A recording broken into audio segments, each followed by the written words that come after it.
இல்லை அதாவது என்ன பண்ணணும்னா ஓட்டர்ஸ்லாம் சேர்ந்து இவங்க பேரில் கேஸ் ஃபைல் பண்ணோம். கேஸ் ஃபைல் பண்ணி நாங்கள் ஓட்டு போட்டோம், கஞ்சா அடித்தவன் ஓட்டு போட்டாங்கன்னு சொல்லி அவர் சொன்னார், அதனால் டிஃபமேஷன் கேஸ் பொதுமக்களாக சேர்ந்து அவர் மேலே போட்டுருணும். போட்டு அவரை ஒரு தஞ்சாவூர் வரைக்கும் இழுத்தா போதும்.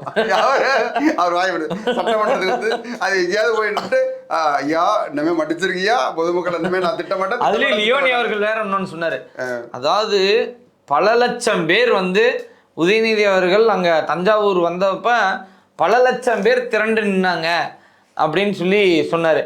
எனக்கு பார்க்குறப்ப தான் தோணுச்சு, அதில் 10 பேர் ஓட்டு போட்டிருந்தா கூட குளத்தூர்ல உங்க அப்பா ஜெயிச்சிருப்பாருப்பா. அதாவது மற்றவங்க யாராவது மினிஸ்டர்லாம் போட்டால் அது ரீல்ஸ், ஆனால் இவர் போட்டால் அது கணக்கில் வராது. நியூஸ் இதெல்லாம் நம்பணும். ஆமாம், இப்போ இவங்கெல்லாம் சொல்லுவாங்க விமர்சனம், ரீல்ஸ் போடுறாங்கன்னு. ஆனால் அவங்க எது பண்ணாலும் இந்த கொத்தூஸ் அதை நம்பிக்கிட்டே இருக்குது. அது என்ன பண்ணுறது, அது எப்போதுமே இந்த ஜால்ரா கூட்டம். நாசமா போயிருவீங்க. மாசு அவர்களுக்கு ஓட்டு போடாதவங்க நல்ல சாவே வராது. நல்ல சாவு வராதா, இவெல்லாம் ஒரு மனுஷன். ஐயோ இல்ல, இந்த மாதிரி பல பேர் திருந்த வேண்டியது இருக்குன்னா பல பாளையங்கோட்டையோ புழலையோ நிரப்பித்தா திருத்தம் செய்ய வேண்டுமா சார்? அடுத்து லியோனி வந்துகிட்டு இருக்காரு, எங்க சகோதரி ஜூலி வந்திருக்கிறாங்க அப்படிங்கிறாரு. ஜூலி வந்திருக்காங்களாம். அந்த அம்மாவை திட்டுறது நேர விரையும் சார். நம்ம தலைவர் யாரோ ஒரு ஃபிகரை கூப்பிட்டு வந்திருக்காரு அப்படின்னு வெக்கமே இல்லாம அந்த சொல்றாரு. அதாவது ஒரு தலைவர்னா எப்படி இருக்கணும்? ஓகே, தலைவர்னா எப்படி இருக்கணும்? மனைவி துணைவி அதெல்லாம் வச்சிருந்தாரு, அதெல்லாம் வேற விஷயம். ஆனா ஃபிகரை கூப்பிட்டு போனாரு, தள்ளிட்டு போனாருன்னு பேசினா அதுவும் அவரோட நினைவேந்தல்ல. காலையில வாக்கிங்லாம் போனா அவர் ஒரு ரீல்ஸ் கட்டாயம் டெய்லி எடுத்துடுறாரு. ஐயா நீங்க தாங்க ஐயா திரும்ப வரணும், ஐயா இந்த ஆட்சியே சரியில்லைங்கய்யா, நீங்க தான். அவர் நல்லா அப்படியா அப்படின்னு கேட்டு அதை ஒரு ரீல்ஸ் எல்லாம் எடுத்துடுறாங்க. இன்னொன்று, இன்னைக்கு ஒன்று வயசான தம்பதிகளோட அவங்களோட உட்காந்து காஃபிலாம் குடிச்சிட்டு அப்படியே ஒரு கேஷுவல் டிஸ்கஷன்.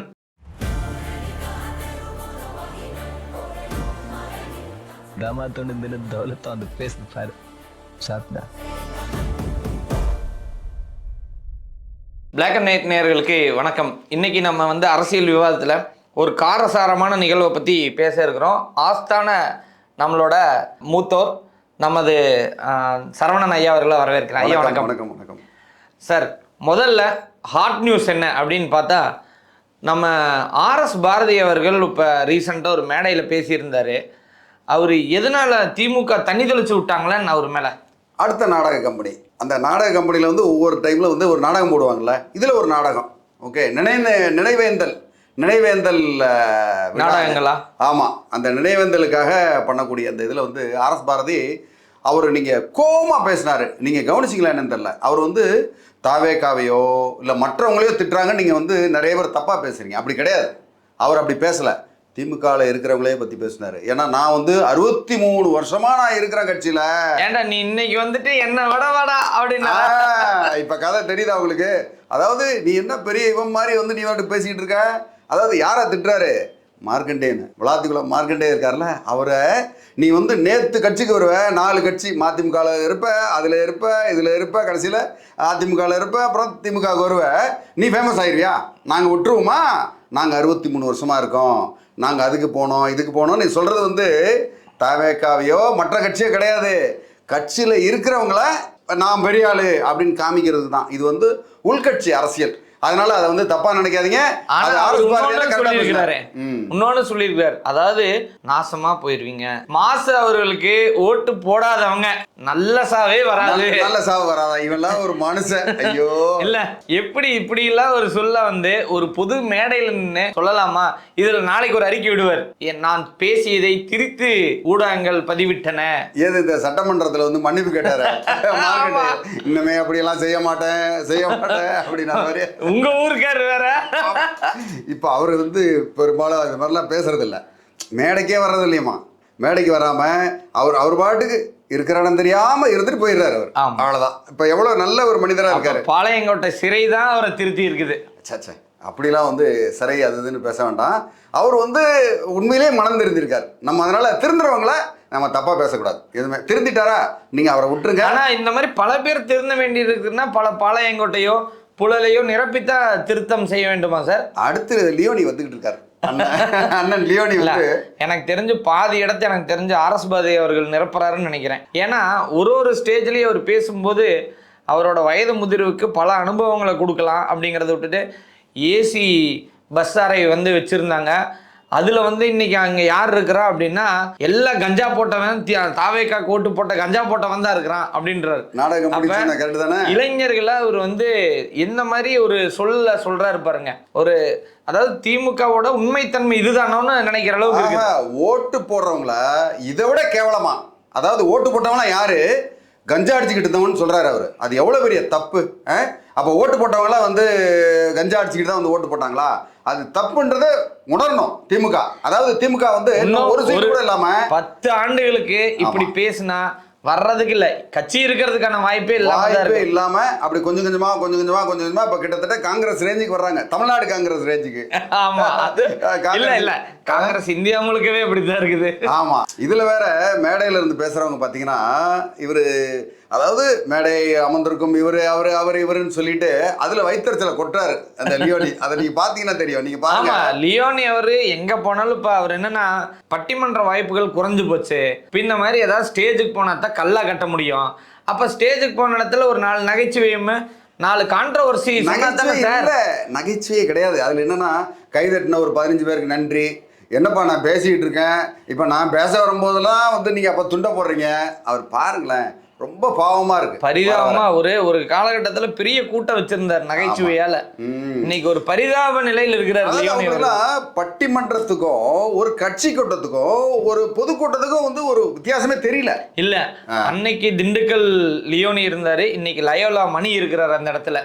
ஆமா, அதோட வைத்தறிச்சலா கூட இருக்குன்னு நினைக்கிறேன். இல்ல அது மட்டும் கிடையாது, ஒரு மாண்பு இல்லாம அந்த திமுகக்குள்ள வந்தாலே அவங்களுக்கு வந்து இப்படிதான் நம்ம பேசணும். இவனே அது எனக்கே வாய் கூசுது அந்த மாதிரி. ஐயோ, அது மாதிரி அவங்கள பத்தி பேசும்போது அவ வந்துடும் போல இருக்கு. ஸோ அந்த மாதிரி மாண்பு இல்லாம ஒரு மரியாதை இல்லாம அவங்க கூட்டத்தெல்லாம் பார்த்தீங்கன்னா லேடிஸ் எல்லாம் உட்காந்து பார்க்க முடியாது. லேடிஸ் குழந்தைகள்லாம் இருந்தாங்கன்னா, முக்கியமா பார்த்தீங்கன்னா திமுகவுடைய வீடியோ ஏதாவது வந்ததுன்னா 18 வயதுக்கு மேலுள்ளவர்கள் மட்டும் அதுக்கு வந்து இந்த ஏ சான்றிதழ் கொடுத்துட வேண்டியதான் அவங்களுக்கு. அது கண்ணாமண்ணான்னு பேசுறது. இதுல வேற திண்டுக்கல் லியோனி வந்து எவ்வளவோ தொண்டர்கள் எவ்வளவோ பேர் இருக்காங்க. எங்க சகோதரி ஜூலி வந்திருக்கிறாங்க அப்படிங்கிறாரு. ஜூலி வந்திருக்காங்களாம். அந்த அம்மாவை திட்டுறது நேர விரயம் சார். அதாவது நம்ம மக்களுக்கு நல்ல கருத்துக்களை சொல்லலாம், அவங்களெல்லாம் திட்டி நம்ம நேர விரயத்தை ஏற்படுத்த வேண்டாம். இல்ல நான் சொல்றது திண்டுக்கல் லியோனிய அப்படி வந்து டைமை வேஸ்ட் பண்றது, இன்னும் இன்னும் பாட்டு பாடுறது. திமுக கூட்டத்தில் வந்து இந்த மாதிரி பாட்டு பாடுறது, அதான் நாடக கம்பெனின்னு கிளீனா அதை காமிச்சிட்டாங்க. ஸோ எப்படி இருந்த கட்சி திமுகலாம், எப்பேற்பட்ட கட்சி அந்த கட்சி வந்து, அதாவது அப்படி இப்படி முன்ன இருந்தாங்க அப்படின்னு. அண்ணா துவங்கிய போது இருந்த கட்சிக்கும் இன்னைக்கும் பல வேறுபாடு மாற்றங்கள். மக்களுக்கான கட்சியே உதயமாகி இன்னைக்கு மக்கள் மிதிக்கக்கூடிய ஒரு கட்சியா மாறிடுச்சு. அதுல முக்கியமான ஒரு சான்றா ஒன்று சொன்னார். என்ன சொன்னார்னா, நீங்க திண்டுக்கல் லியோனி பேசும்போது ஒரு ட்ரெயின்ல எங்கேயோ போறாங்களாம். ட்ரெயின்ல போகும்போது கருணாநிதி அப்படின்னு போட்டு பிராக்கெட்ல எம் போட்டாங்களாம். RS பாரதி வந்ததுல பாரதி அப்படின்னு போடுறதுக்கு எம்முக்கு பதில், எம்னா மேல் இல்ல ஆண், இதுல பிராக்கெட்ல எஃப்னு போட்டாங்களாம். உடனே எல்லாம் நம்ம தலைவர் யாரோ ஒரு விகரை கூட்டு வந்துட்டாரு அப்படின்னு மேடையில பேசுறாங்க. ட்ரெயின் சொன்னோன்னே எனக்கு ஒரு ஞாபகம் வருது. டிக்கெட் எடுத்து ட்ரெயினா எடுக்காத ட்ரெயின் அது தெரியாது ஐயா, அது பழைய காலம். முதல்ல என்ன கேட்டீங்க, பொதுவா ட்ரெயின்னீங்கன்னா அது ஆமா திருட்ரெயில்னு ஒரு கதையே இருக்குது. டிக்கெட் தலைவர் எடுத்திருக்காராம், அது வந்து சான்று இருக்கு, வீடியோ ஆதாரம். அது நீங்க சொல்றது இப்பவும் 2வது ரயில், முதல் ரயில் இல்ல. அது எத்தனாவது ரயிலோ தெரியாது ஐயா. ஆனா RS பாரதிக்கு வந்து எஃப்னு போட்டோன்னே தொண்டர்கள்லாம் அப்படி ஒரு கிளுகிழுப்பாயிட்டாங்களாம். நம்ம தலைவர் யாரோ ஒரு ஃபிகரை கூப்பிட்டு வந்திருக்காரு அப்படின்னு வெக்கமே இல்லாம அந்த ஆள் சொல்றாரு. அதாவது ஒரு தலைவர்னா எப்படி இருக்கணும்? ஓகே, தலைவர்னா எப்படி இருக்கணும்? மனைவி துணைவி அதெல்லாம் வச்சிருந்தாரு, அதெல்லாம் வேற விஷயம். ஆனா ஃபிகரை கூப்பிட்டு போனாரு, தள்ளிட்டு போனாருன்னு பேசினா அதுவும் அவரோட நினைவேந்தல்ல, கலைஞருடைய. இவர் சொல்லும் போது சொன்னாரு, அவரோட பிறந்த நாள் இல்ல நினைவு நாள். அதாவது தாம் பேச வர்றது நினைவு நாளுக்கா பிறந்த நாளுக்கான தெரியல. பிறந்த நாள் நினைவு நாள் அப்படின்னு பேசுறாப்ல. இவர் பட்டிமன்ற பேச்சாளர் வேற. இவர் எப்படி ஒரு 10,000 கொடுத்து கூப்பிடுவாங்க? வேற காசு கொடுத்து கூப்பிடும் போது அந்த காசுக்கு தானே பேச முடியும். இல்ல இப்ப வந்து எவ்வளவு பிள்ளை இருக்கிறதோ அதற்கு தகுந்தாற்போர் குறைப்பார்கள். பட்டிமன்றத்தில் உங்களுக்கு காசு குறையும். அடுத்த மீட்டிங் வாய்ப்பு போகும். இப்படியே பேசிக்கிட்டு இருந்தாருன்னா வயசாகி போச்சு இல்ல. அதுல வந்து கலைஞருக்கு வந்து கருணாநிதி கலைஞருக்கு வந்து மொட்டை போடுறதை பத்திலாம் பேசினார். மொட்டை போட போனாங்களாம், அப்போ வந்து மழை வந்துருச்சான், அதனால சரியா மொட்டை போடலையாம், அவங்க வீட்டுக்குள்ளேயே மொட்டை அடிச்சிட்டாங்களாம். இவர் என்ன சொல்ல வர்றாருன்னு தெரிலங்க. அது ரொம்ப கொஞ்சம் ஒரு மாதிரி லியோனிக்கு திமுக முடிய கொண்டு போய் அப்புறம் போடுங்கன்னு சொன்னாங்கன்னு நிறைய விஷயம் சொல்லி வீட்டுக்குள்ளேயே மொட்டை போட்டதா சொன்னாங்க. அப்படின்னா எதுக்காக அதை சொன்னாருன்னு பரவாயில்ல, நீங்க ஏதோ நேரம் செலவு பண்ணி அவருக்கெல்லாம் இந்த அளவுக்கு நீங்க வேல்யூ பண்ணிக்கிறீங்கன்னு நான் வந்து பெருமையா எடுத்துக்கலாம். திண்டுக்கல் லியோனியோட ரசிகன். ஓகே, ரசிகனா காமெடியா சிரிச்சிட்டு போவோம், அவ்வளவுதான். ஓகே, அவர் சிரிச்சிட்டு போறதுக்காக தான் உட்கார்ந்தமே தவிர அப்ப நீங்க வந்து என்னன்னா திண்டுக்கல் லியோனி ஒரு நல்ல காமெடியன் இல்ல, சீரியஸாவே தான் அவர் வந்து காமெடியன் தான். ஆனா அவர் இன்னொரு கருத்து சொன்னார் அந்த காமெடியிலேயே, நீங்க நல்லா பாத்தீங்கன்னா தெரியும், வைகோ அவர்கள் எனக்கு மிகப்பெரிய பிடித்த நபர், ஆனா இவ்வளோ ஒரு கேவலமான ஒரு அரசியல்வாதி நான் பார்த்தது இல்லைன்னு போற போக்குல வைகோ வேற ஒரு 4 சார்ஜ் பண்ணிட்டு போயிருந்தாரு. அவருக்கு பிடிச்ச நபர்னா என்ன அர்த்தம்? கேவலமான ஆளுதான் அவர் பிடிச்ச நபரா இருக்க முடியும், அவ்வளவுதான். ஏன்னா வர வர எனக்கு தெரிஞ்சு திமுக காரங்கனால இன்னும் அந்த தோல்வி ஏத்துக்கவே முடியல. 90 நாள் கடந்துருச்சு. ஆனா என்னன்னா சரி தோல்வி ஆயிடுச்சு, அதுக்கப்புறம் அந்த விரக்தியில ஒருத்தரும் கடந்த, நீங்க இந்த லேட்டஸ்ட் நியூஸ் எடுத்து பாருங்க, ஒரு 10 பேராவது அவமரியாதைத்தனமா பேசினது அதிகமா இருக்கும். முக்கியமா பாத்தீங்கன்னா அவமரியாதைன்றதோட பொய்யா சொல்றாங்க. எப்பா பொய்யா சொல்றாங்க. ஆர்எஸ் பாரதி இல்ல 100 ரூபா 200 ரூபா இந்த இடத்துல 10,000 ரூபா 15,000 ரூபா பாவீங்களா? அதெல்லாம் வந்து அசஸ்மெண்ட் பண்ணது இவங்க ஆட்சியில வந்தோடனே 3 மாசத்துல கரெக்டா கணக்கு பண்ணி போட்டாங்களா? கிடையவே கிடையாது. இவங்க ஆட்சியில தான், திமுக ஆட்சியில தான் கல்லா தான் சரி, எல்லாம் கல்ல கட்ட முடியல, ரொம்ப அதிகமா பண்ணிட்டு இப்ப என்னமோ, அதாவது கொள்ளுனா வந்து வாயை திறக்குமா குதிரை, ஓகே, கடிவாளம்னா டக்குன்னு வாய முடிக்குமா? அதாவது நல்லது ஏதாவது இதுல வந்து வந்தது அப்படின்னா உடனே எங்க திட்டத்துக்கு பேர் மட்டும் வச்சுக்கிட்டாங்க, அதை பண்ணாங்க இதை பண்ணாங்க அப்படின்னா, அதாவது எக்ஸஸா வந்ததுன்னா மட்டும் உடனே இல்ல தாவே காட்சியில இப்படி எல்லாம் பண்ணாங்க. ஆனா நீங்க இதுல ஒன்னும் மறந்துட்டீங்க. அதாவது இத கனிமொழி அவர்கள் சொல்லியிருந்தாங்க, முதல்வன்னாலே பயம் வருது, முத்துவேல் கருணாநிதி ஸ்டாலின் அப்படின்னு ஏன்பா நீங்க நினைக்கிறீங்கன்னு சொல்லியிருந்தாங்க. ஆனா எனக்கு ஒரு காமெடி தான் சார் தோணுச்சு. என்னன்னா அவங்க சொல்றாங்க நான் முதல்வன் திட்டம், அந்த திட்டம், இந்த திட்டம் எல்லாம் பண்ணாங்க, ஆனா கொளத்தூர் மக்கள் அவர் சட்டமன்றத்துக்குள்ளேயே அனுப்பவே இல்லையே. அதாவது இந்த பேர் வைக்கிறது, இந்த பேர் வச்சாங்க, அந்த பேர் வச்சாங்க அப்படின்னு இதை வந்து குற்றம் கண்டுபிடித்தே பேர் வாங்கும் புலவர்கள் இவங்க பாட்டு எழுத போறது இல்லை. இனிமே குற்றம் கண்டுபிடிச்சிக்கிட்டே இருப்பாங்க இன்னொரு 5 வருஷத்துக்கு. இந்த 4.25 வருஷம் வரைக்கும்.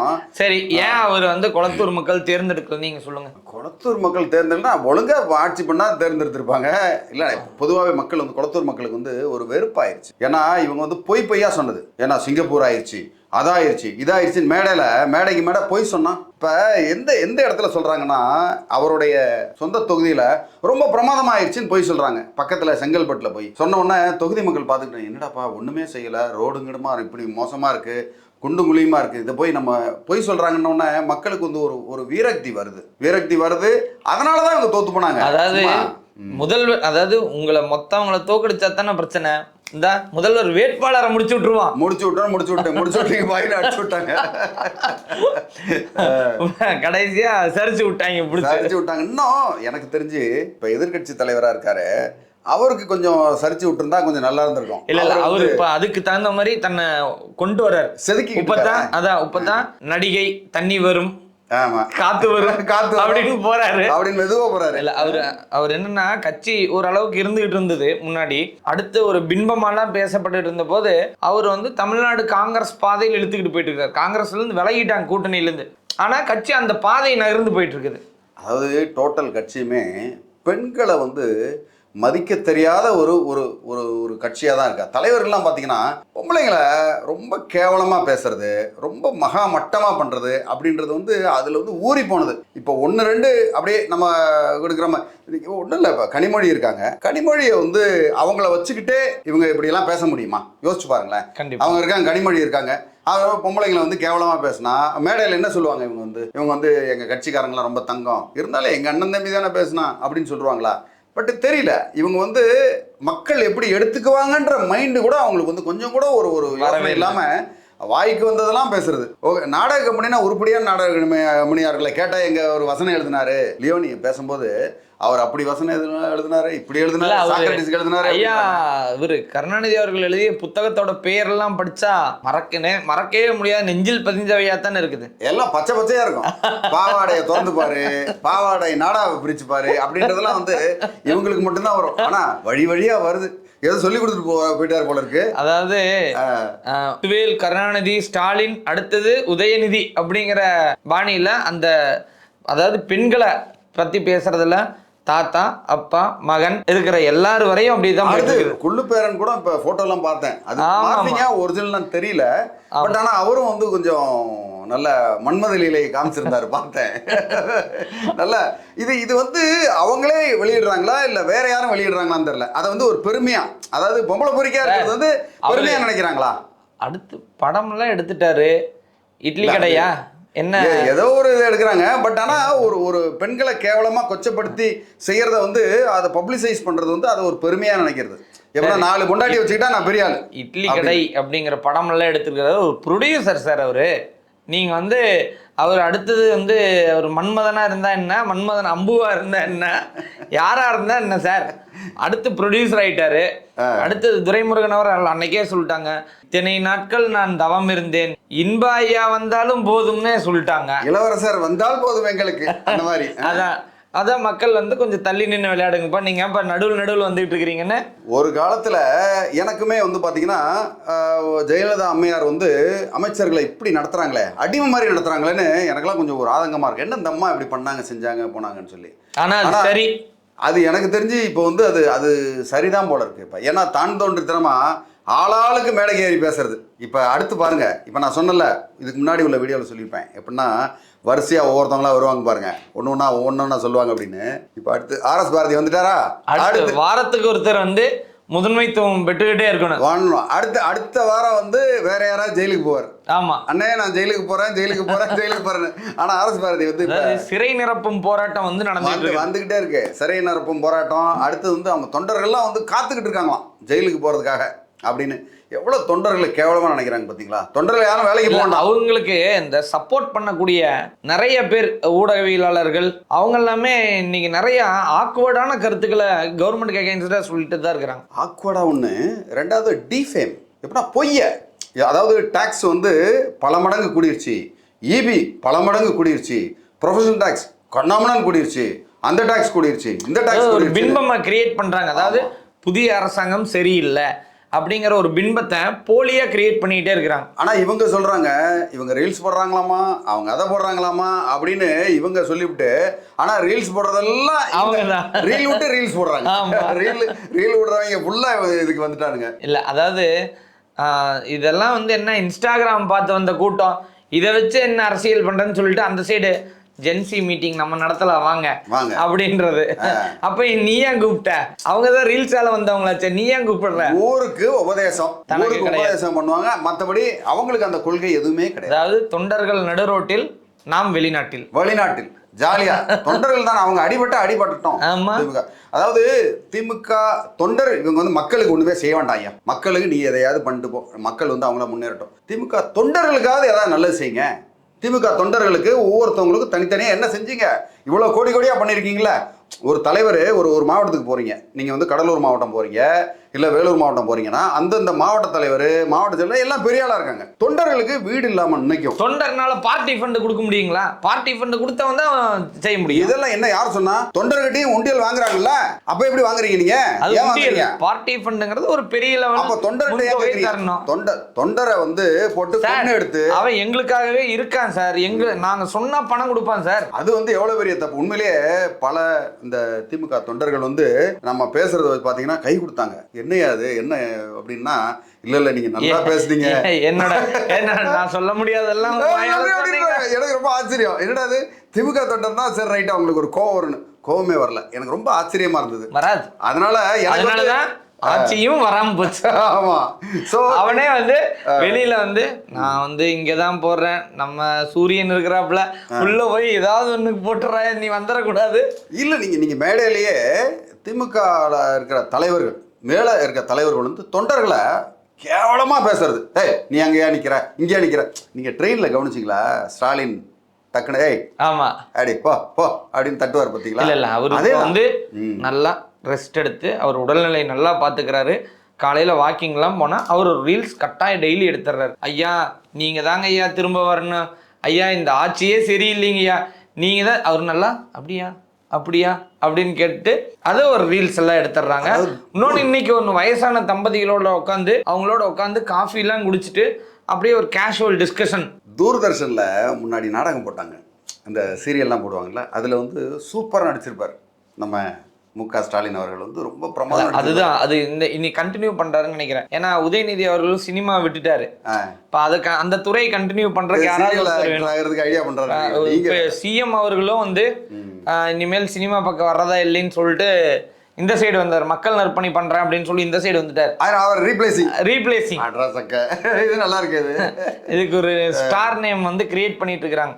அதாவது மத்தவங்க யாராவது மினிஸ்டர்லாம் போட்டா அது ரீல்ஸ், ஆனா இவரு போட்டா அது கணக்குல வராது. நியூஸ் இதெல்லாம் நம்பணும். ஆமா, இப்ப இவங்கெல்லாம் வந்து சொல்லுவாங்க விமர்சனம், ரீல்ஸ் போடுறாங்கன்னு. ஆனா அவங்க எது பண்ணாலும் இந்த கொத்தூஸ் வந்து அதை நம்பிக்கிட்டே இருக்குது. அது என்ன பண்றது, அது வந்து எப்போதுமே இந்த ஜால்ரா கூட்டம், அந்த ஜால்ரா கூட்டத்தை கொஞ்சம் கூட குறைஞ்சிருச்சு எல்லாமே.